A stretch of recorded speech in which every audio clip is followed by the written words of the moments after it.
This episode is brought to you by Hasa. Liquid is clearly better. Liquid chlorine is the highest purity, works immediately, has no added cyanuric acid or calcium, and it will leave your pool safe, clean, and clear. And by the Bottom Feeder professional grade battery powered vacuum system. It sucks to clean pools, so cleaning pools sucks less. Get $100 off with code DVB100. This episode is brought to you by Skimmer, the #1 pool service software in North America. With Skimmer, you can streamline your schedule, grow your revenue, and keep your customers coming back with 5-star service. Whether you're a one-person operation or an established team, Skimmer is your partner in success. Visit getskimmer.com/poolguy to try Skimmer for free for 30 days. The Pool Guy Podcast Show. The Pool Guy Podcast Show. The Pool Guy Podcast Show.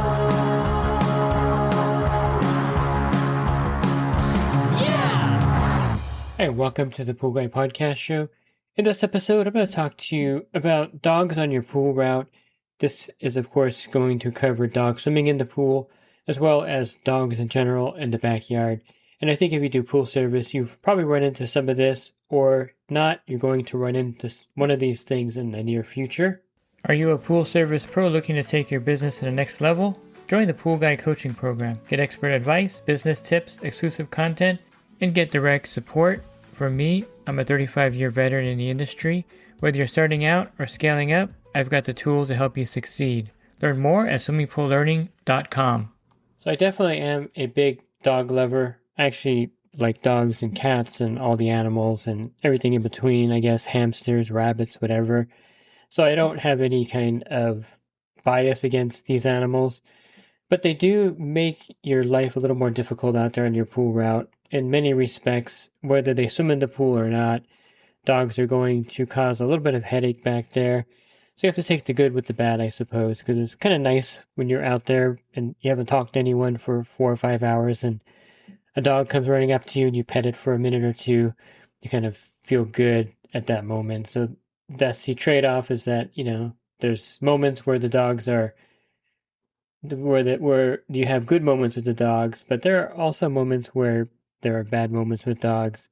I'll start with the first one, and something that you're going to run into if you haven't run into this yet, and that is letting the dog out of the gate. And one thing that I've learned is I carry these chicken chew treats that I get on Amazon, and a good way to prevent dogs from bolting out of the gate when you open it, if the dog has a tendency to do that, is to take one of these chew treats and give it to the dog when you first get back there or get by the gate. It'll usually run somewhere in the backyard and start chewing it and won't have a chance to bolt out. And you have to just be really careful to make sure the gate's closed behind you, that the dog's not going to get out when you go out to get something from your truck. And a lot of these dogs that will get through the gate are the kind of dogs that just run and don't come back. So I've chased a few through the neighborhoods before, and it's one of those things where preventing a kind of high-speed dog chase to the neighborhood is better than actually doing it. So whatever you can do to remember to close the gate, keep the dog from getting out, implement those on your pool route. And those chew treats come in really handy for those dogs that when you try to open the gate, they try to bolt out at the same time. Because you're bringing in equipment, you're kind of in an awkward position right there. It's not like you're just walking back there. You have equipment, you have your service cart, you have things in your hand.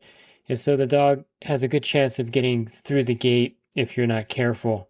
Another thing I think that you should really recognize about dogs is that they can turn on you in a moment. Even the most friendly dog can become, vicious. The small dogs seem to be the most vicious, in my opinion. They're the ankle biter dogs. They're barking at you the whole time you're back there. If you try to pet them, they'll try to bite your hand. So I just kind of stay away from those dogs. And sometimes it's really irritating because they just won't stop barking the whole time you're back there. It's one of those things where you just have to live with it, I guess, if that's the case with the small little dogs. But there are some dogs that can be friendly, and you can be friends with the dog, but if it's not feeling good or if it feels threatened, it can actually turn on you. And I've been bitten by a dog that was super friendly. I always pet it, but I guess it was sick at one point and it was not feeling well. So I went to go pet it, and I grabbed my hand and started gnawing on it. So I still have the scar. I can actually see it here as I'm talking. And so I guess you have to realize that they can be unpredictable. So don't put your guard down or don't let your guard down with these dogs in the backyard because you're not the owner. And even though they're friendly, they can turn on you. I've had Australian Shepherds that were super friendly to me, and I learned later that they bit somebody. And I had one where they just wasn't back there anymore, and the homeowner said they had to put it down because it had bit a family friend really bad on the face, and they had to euthanize the dog. And it never gave me any trouble. But you always have to remember that they're an animal. They can turn on you. I've had dogs turn on their owners before, and it's something that isn't, I guess, an acceptable risk at some point. If the dog is friendly, you go back there and don't worry about it. But there are, of course, some dogs that are not friendly, and you just don't want to do those pools. If you have I don't want to pick on any breeds specifically, but there are a lot of breeds where insurance companies will cancel your policy if you have one of these at your home. And I think on that list in California are Doberman Pinschers, Rottweilers, Pit Bulls. I don't know if I can't remember the other ones. There's another one on that list. I'm just drawing a blank here. But there are dogs that are known to attack people. I think German Shepherds aren't on that list, but I really haven't had any problems with German Shepherds, ironically, even though they look vicious and the police use them. I've been pretty good back there with them. But I've had some problems with pit bulls before and those kind of breeds. I think there's a lot of territorial breeds like the Australian Shepherds, and actually Labradors are actually pretty territorial as well. So you got to be careful with those territorial breeds as well.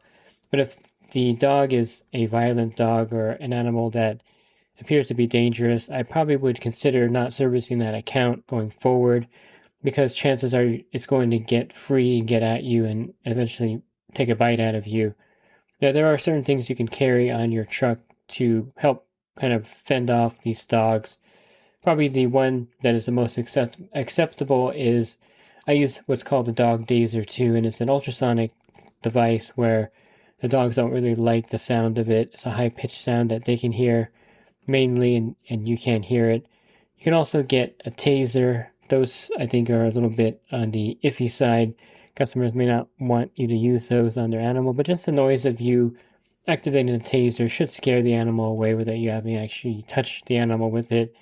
You can always carry mace. I used to carry that in a certain area where the neighbor had these pit bulls that would always get out into the front yard or front area. So I had to actually carry some mace on my service cart just in case. They came up to me one time and it was a very dangerous situation. So mace is also good to have just in case. I know a lot of mail carriers have like a stick with a tennis ball at the end of it. That's not a bad tool to have with you on your service cart. If you get in a pinch with a dog, just get that tennis ball on the end of the stick and you can jab it in their mouth. And that's one way to kind of humanely keep them from biting you. But again, if the dog is if you have any risk of getting bitten by the dog, I would say that account would be suspect and something that I would consider eventually dropping.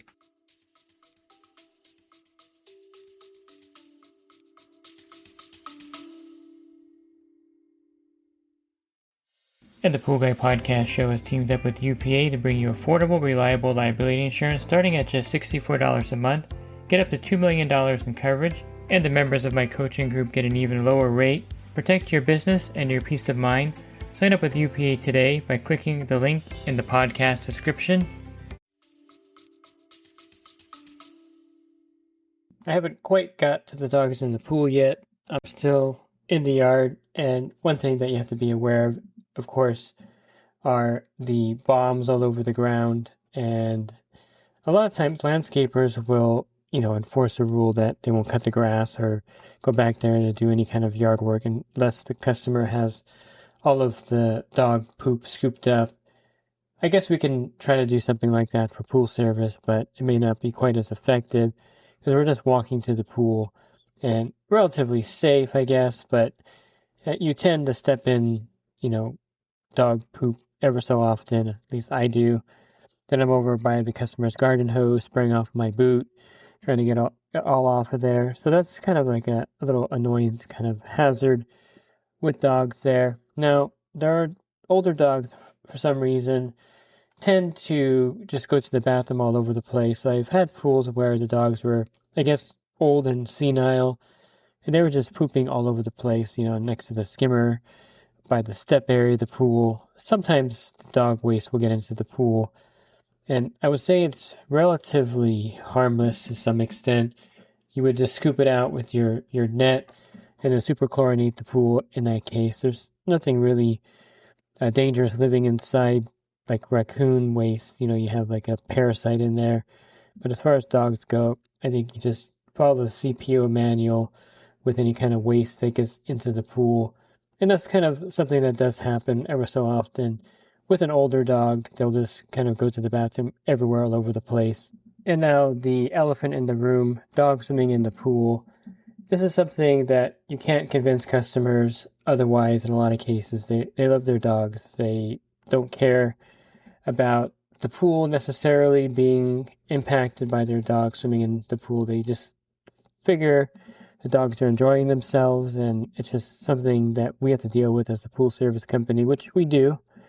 And there are things you have to implement with the customers that have dogs swimming in the pool. You can go with the old, I guess, way of saying it, like one dog is like 20 people swimming in the pool. I'm not sure if that's extremely accurate, but I do know that dogs do cause lots of problems with the pool water. And if you've had dogs swimming in the pool, you know that the water is cloudy. The chlorine level usually drops pretty rapidly in the pool. There's dog hair everywhere. There was a picture I saw on one of the pool forums. It was like they took the filter apart. It looked like Chewbacca was in there. It was like so much hair in the filter. That is a problem as well. If you have an automatic cleaner with a canister, chances are it's going to get clogged up with dog hair. The skimmer is going to get clogged up with dog hair, depending on the breed, of course. A lot of golden retrievers will clog up a lot of the systems. So you have to implement certain things with these customers. So it's going to cost them more money with the dog swimming in the pool. I would say, number one, you would want to add an enzyme to the pool every week. You can, pick your enzyme of your choice. Orenda has a really good one. And you just add the enzyme to the pool each week as a preventative maintenance, because a lot of times when dogs are in the pool, the tile line will start to get a scum buildup, like a kind of like a dark brown, black kind of color. And this helps prevent it somewhat. It won't prevent it entirely, but it will help a little bit with the scum buildup in the pool. It kind of also helps with kind of the gunk in the pool as well. So enzyme necessary. So, get a bottle of the enzyme, bill the customer for it, leave it at the pool, and add it every week. The next thing you're going to have to implement is possibly, depending on if they have a saltwater system or they're using trichlor tablets, some kind of chlorine fee for the customer, because you're going to be adding more chlorine to the pool. So what I usually do if they're on a chlorine system is I'll buy a 25-pound bucket of Cal Hypo. I'll charge the customer for it. I'll leave it at the pool. So whenever I have to shock the pool, I'm kind of using their chlorine at this time and not my chlorine to shock the pool. And of course, they're going to be aware of all these extra charges. So they're going to pay for the enzyme. They're going to pay for the extra chlorine. I usually like to run the pool longer. They don't usually fight me on this, so most customers don't even pay attention to this. I'll just turn the pump on a lot longer, so it's a longer run cycle. And then one thing that I think is really important is the filtration system of the pool. And this is really impacted by the dog swimming in the pool. So a lot of times, if it's a cartridge filter, and here in California, we have the quad 4 cartridge filters all the time. We don't really have the single cartridge filters or single bullet cartridge filters here. I'll tell the customer that with the dog swimming in the pool, normally I would change these cartridges every 3 years, but they're going to have to be changed every, 18 months or 24 months. And, maybe after 3 or 4 filter cleanings, I have to change out the cartridges because they do wear out a lot faster. They get a lot of oil on there, and you just have to change those more often. You may have to clean the filters more often. So typically, I'll clean a quad type cartridge filter every 6 months. With dogs in the pool, you would probably be doing this every 3 months, and the customer has to pay for the extra filter cleaning as well. And these are all things you can't absorb on your pool route, by the way. And then lastly, an enhancer is really effective in pools that have a lot of dogs or 1 or 2 dogs swimming in it. I've had pools where there were 3 or 4 dogs in it. So an enhancer or a combination of enhancers is definitely something that's going to help you out with these dog pools. One of them that I use would be a Pool RX. I would put that in at the beginning of the season, and then I would use either borates in the pool as a secondary enhancer, or you can use a phosphate remover, a weekly maintenance dose of a phosphate remover in the pool. You would want to double up the enhancers, in my opinion, because one is usually not enough with dogs swimming in the pool, especially if there's more than one dog. Of course, it depends on how often they swim in the pool. And I'm talking about pools that are used pretty thoroughly or extensively with dogs in the pool, so you're going to have to take these kind of steps. And a double enhancer is a great way to make sure that the pool is not going to zero out, have algae or problems like that. So Polar X, borates, phosphate remover, any two of those in combination is highly effective with these dog pools. A suction site cleaner is definitely a must. I had a pool where they had 2 huskies swimming in it, which is pretty rare out there, the huskies in the pool, in my opinion. I had a husky for many years. I never went into the water, thankfully, but these huskies were in there. But huskies are very destructive besides being, very lovable and friendly. And they would always take the automatic cleaner hoses and chew them. So I was replacing these hoses all the time. But the automatic cleaner is definitely a must. In fact, the huskies got the actually cleaner out of the pool. It was a Zodiac G3 cleaner. And I don't know how they did it, but they pulled it out onto the deck and chewed the whole cleaner up. So I replaced it with a pool cleaner, the Pool Vernugan or Hayward pool cleaner. A little more durable with the dogs. They were not able to get this out of the pool. I'm assuming they just grabbed the Zodiac G3 from the bumper thing that's on the back of it. But however they got it out, they chewed it up pretty good. So automatic cleaner, definitely a must so that you're cleaning the dirt and dog hair out with a canister, of course, to trap all this. And then I've had really good success selling customers solar surface cleaners that have dogs in the pool. This is great for the dog hair that's on the surface of the water. This will keep the skimmer basket from being clogged up and the pump basket from being clogged up.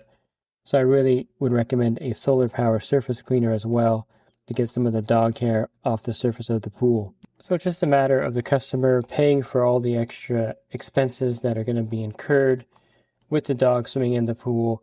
And if they're aware of that, they're okay with it. I'm fine with the dogs in the pool.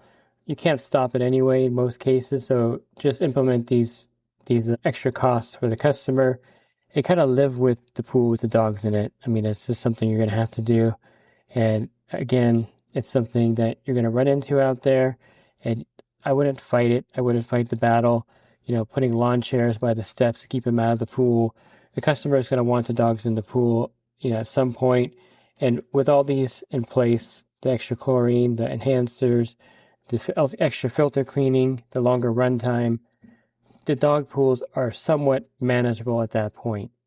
Looking for other podcasts, you can find those by going to my website, swimmingpoollearning.com, and on the banner, click on the podcast icon. There'll be over 1,900 podcasts for you to listen to and download. And also, if you're interested in the coaching program, you can learn more at poolguycoaching.com. Thanks for listening to this podcast. Have a good rest of your week, and God bless. This episode is brought to you by HASA, providing products that deliver clean, healthy water for every aspect of everyday life. The bottom feeder battery-powered vacuum system, portable, powerful, and only weighs 12 pounds. And Skimmer. Get Skimmer, America's #1 pool service software. Podcast listeners can try Skimmer for free at getskimmer.com/poolguy.